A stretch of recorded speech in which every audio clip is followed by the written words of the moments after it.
Hello students, welcome to today's session. In this session we are going to solve some of the question from exercise 6.5. ठीक है, तो class शुरू करने से पहले चैनल सब्सक्राइब ना किया हो तो सब्सक्राइब करो, बेल आइकन पे क्लिक करो कि लेटेस्ट वीडियोस के नोटिफिकेशन आपको मिलते रहे।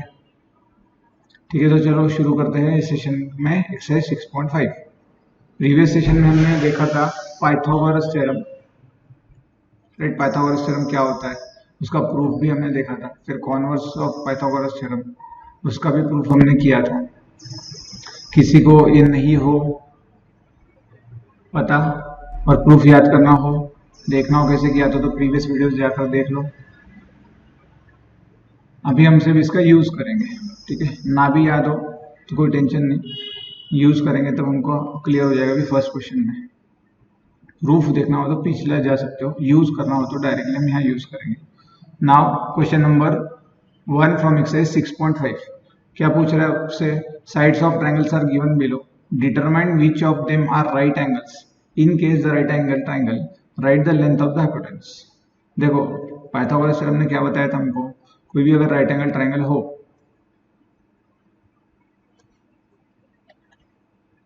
ड्रॉ करते हैं राइट एंगल ट्रायंगल।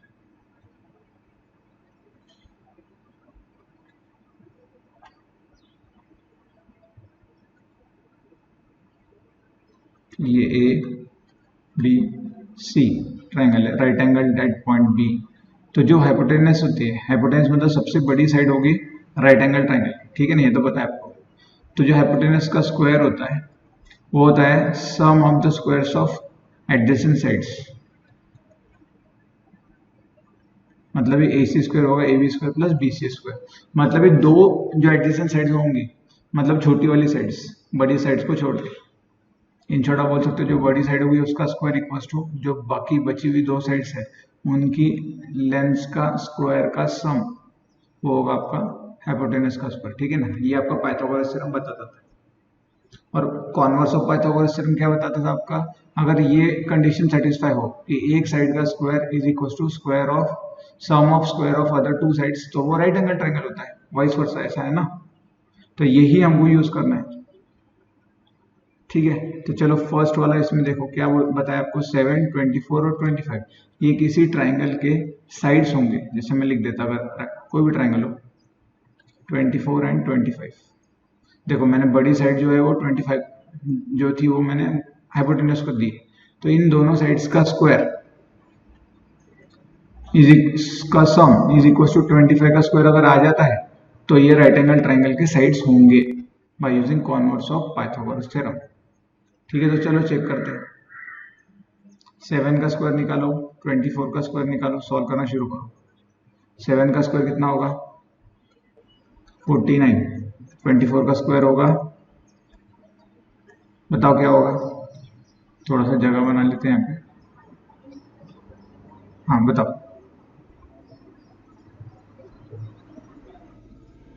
हाँ क्या रहेगा, जल्दी बताओ। बताया था मैंने, अगर आपको नहीं याद आ रहा है तो 24 इंटू 24 ऐसा नहीं करना है। राइट, 576 ऐसा करके देखो। और इसका शॉर्टकट भी मैंने वैदिक मैथमेटिक्स में बताया, स्क्वायर कैसे फाइंड करना, वो वीडियो जाकर देखना। आपको अगर स्क्वायर करने में, याद करने में दिक्कत हो रही है तो, और ऐसा होना नहीं चाहिए, स्क्वायर याद करना है। तो अगर इन दोनों का एडिशन अगर कर लो तो क्या आ रहा है? 625। और 625 किसका स्क्वायर है? 25 का स्क्वायर है। मतलब 625 को मैं ऐसे लिख सकता हूँ ना, 25 का स्क्वायर। इन शॉर्ट हमारा 7 का स्क्वायर प्लस 24 का स्क्वायर आ गया 25 का स्क्वायर। एक साइड का square is equal to sum of the squares of other two sides. तो ये by converse of Pythagoras theorem हो जाएगा राइट एंगल ट्राइंगल्स के साइड्स। ठीक है, इसी को हम बोलते हैं ये जो नंबर्स होंगे इसको पाइथागोरस ट्रिपलेट कहा जाता है। पाइथागोरस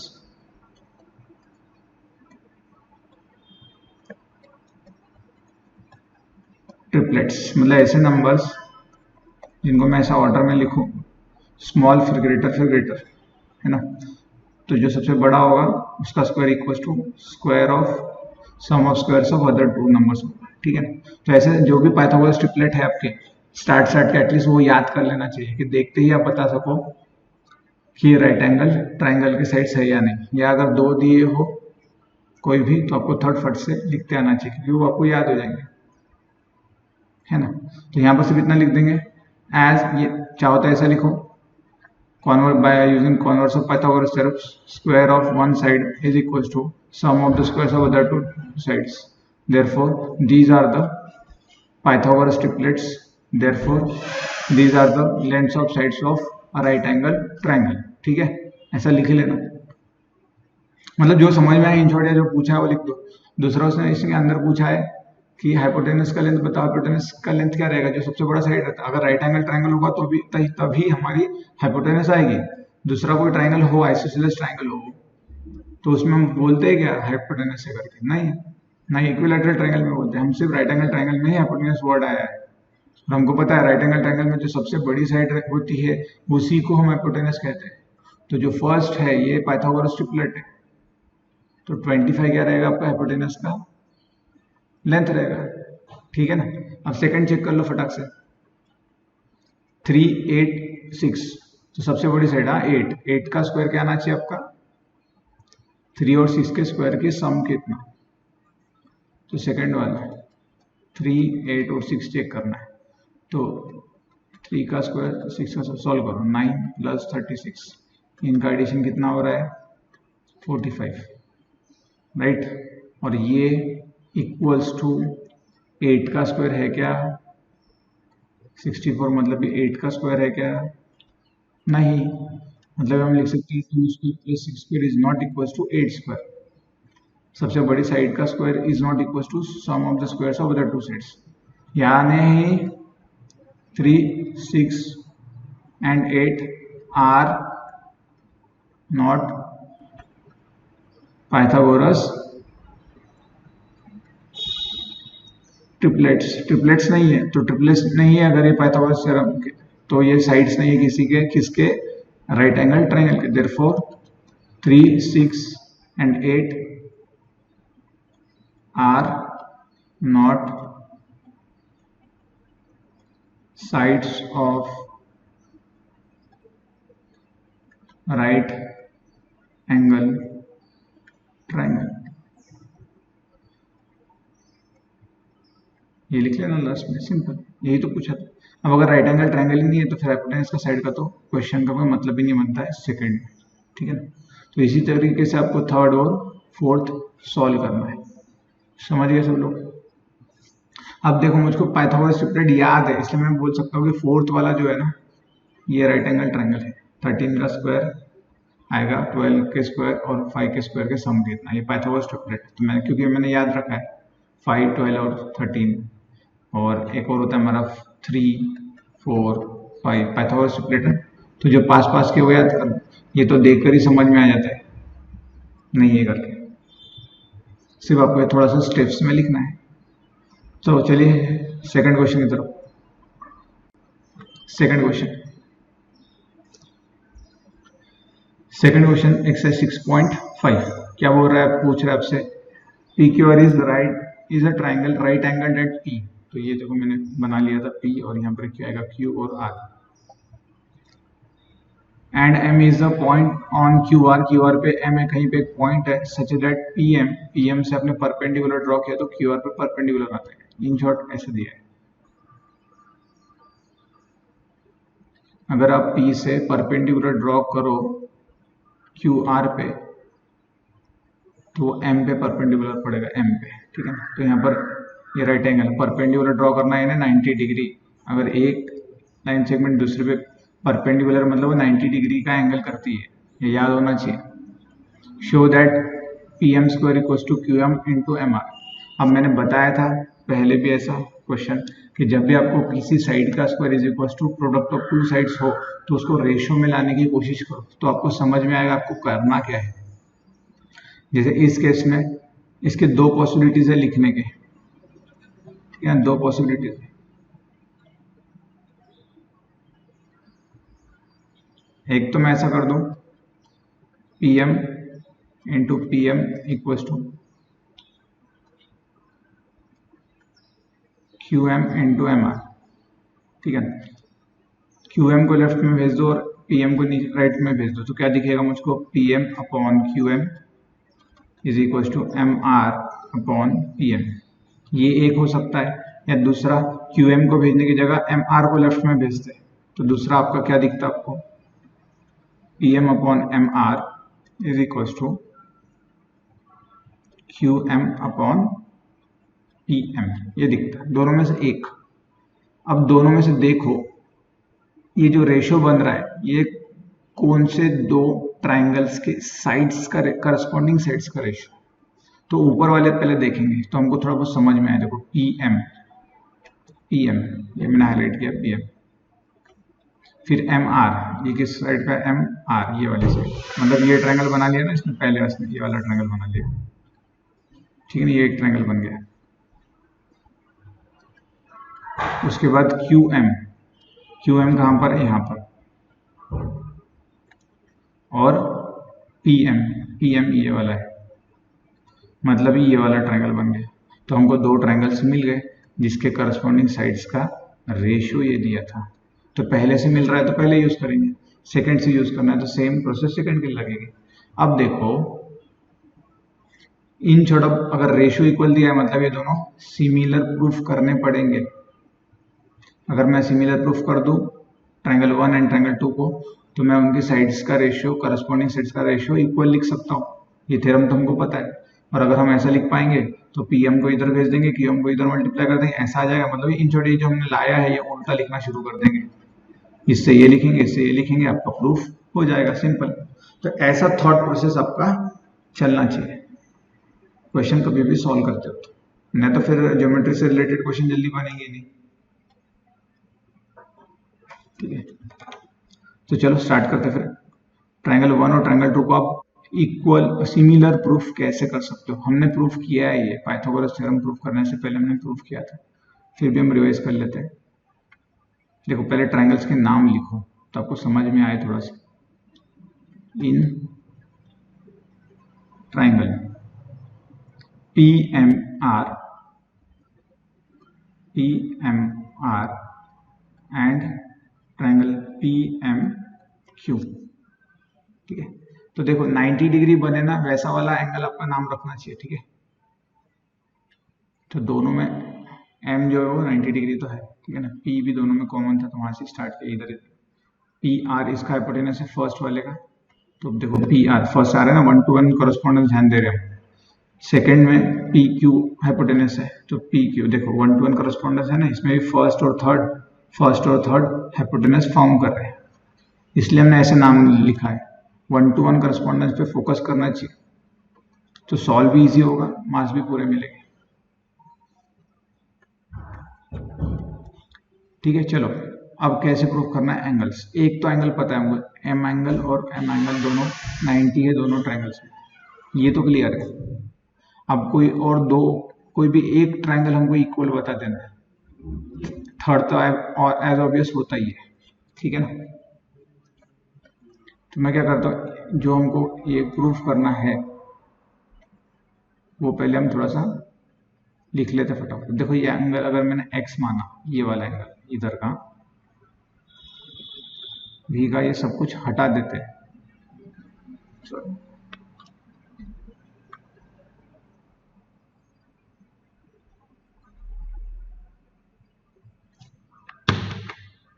ठीक है, जाने दो, इसमें और टाइम लगेगा।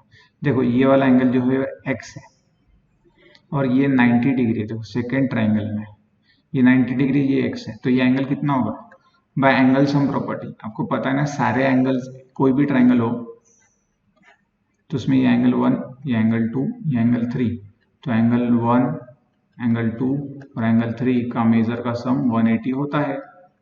तो ये हो गया 90, ये हो गया x, तो ये एंगल कितना होगा 90 माइनस एक्स। देख लो सम अगर करोगे इसके तो x कैंसिल होगा, 90 प्लस 90 180 हो जाएगा। ये आपका बेसिक है, ये आना ही चाहिए आपको। मैं इसको इतना डिटेल में नहीं लिख रहा हूँ, वीडियो लंबा हो जाता है, फिर आपको डायग्राम से समझ में आना चाहिए। फिर आप लिखते बैठना angle MPQ is equal to x, let therefore angle P Q M is equal to 90 minus x by angle sum property लिख लेना यहाँ पर। उसके बाद देखो ये टोटल जो एंगल है आर पी क्यू 90 डिग्री है, अगर आधा एक्स है तो ये वाला एंगल कितना होगा, ये भी 90 माइनस एक्स होगा। मतलब मैं लिख सकता हूँ ना angle R P M is equal to 90 minus x. हाँ या ना, तो हो गया इससे तो हमारा काम, पर फिर भी और कर लेते हैं। देखो हमारा यहाँ काम हो गया है। ट्रायंगल 1 में एक एंगल है 90 माइनस एक्स, ट्रायंगल 2 में भी एक एंगल है 90 माइनस एक्स। हो गया ना, ए और एक तो 90 90 है, ए टेस्ट से आप सिमिलर प्रूफ कर सकते हो। अब फिर से एक ट्रायंगल 1 में भी देखो ये 90 है, तो ये एंगल कितना हो जाएगा, एक्स हो जाएगा बाय एंगल सम प्रॉपर्टी। इसको भी लिख लो P R M, angle P R M is equal to X, बराबर है। समझ में आ रहा है सबको? ये लेट कर दिया, फिर फ्रॉम फिगर यहाँ लिख लेना, फ्रॉम फिगर मिल जाएगा आपको। फिर हमारे ट्राइंगल में आ जाएंगे, ट्राइंगल पी एम आर वगैरह में ये लिखना शुरू कर देना। इसको थोड़ा ऊपर लाते हैं तो चलो अब दिखेगा आपको। देखो लिखना शुरू करते हैं, angle P M R is equal to angle P M Q each 90 degree, right. Angle M जो है वो 90 डिग्री है ना, दोनों में एंगल एम 90 डिग्री है। उसके बाद 90 माइनस एक्स वाले दोनों, ये दो है ना 90 माइनस एक्स वाले, तो पी क्यू एम किस में है, इसमें पी क्यू एम सेकेंड वाले में है। एंगल पी क्यू एम तो P R M, angle P R M देखो बिना देखे पी आर एम जो ऑर्डर में ले रहा हूं उसी ऑर्डर में क्या है 90 minus x, R P M क्या लिखा है मैंने, R P M 90 minus x, ठीक है चलेगा। यहाँ पर आर पी एम लिख दो, क्या आएगा आपका एंगल आर पी एम, ठीक है ना, क्योंकि एंगल पी और एंगल क्यू दोनों में 90 माइनस एक्स, एंगल क्यू और एंगल पी इधर का, एम पी आर भी लिख सकते हो। उसके बाद ये वाला एंगल और ये वाला एंगल एक्स इधर वाला P M Q, x x वाले लिख लेना।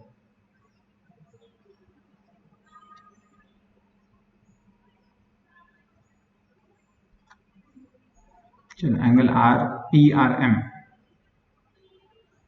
Angle P R M, angle P R M is equal to angle M Q, ये वाला एम पी क्यू,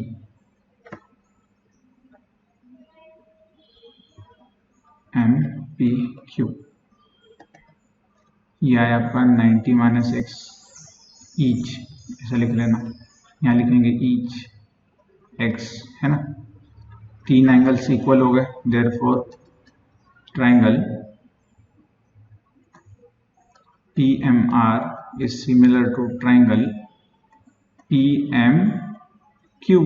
और अगर वो सिमिलर हो गए तो उनके करस्पॉन्डिंग साइड्स का रेशियो इक्वल होगा। तो जस्ट अब क्या करना है, इसके नीचे ये लिख देना, उसके बाद ये और उसके बाद ये, आपका प्रूफ हो जाएगा। इतना आप लिख लेना, ठीक है। समझ में आ गया सबको, कोई डाउट नहीं होना चाहिए इसमें। ये था हमारा क्वेश्चन नंबर 2 फ्रॉम एक्सरसाइज 6.5।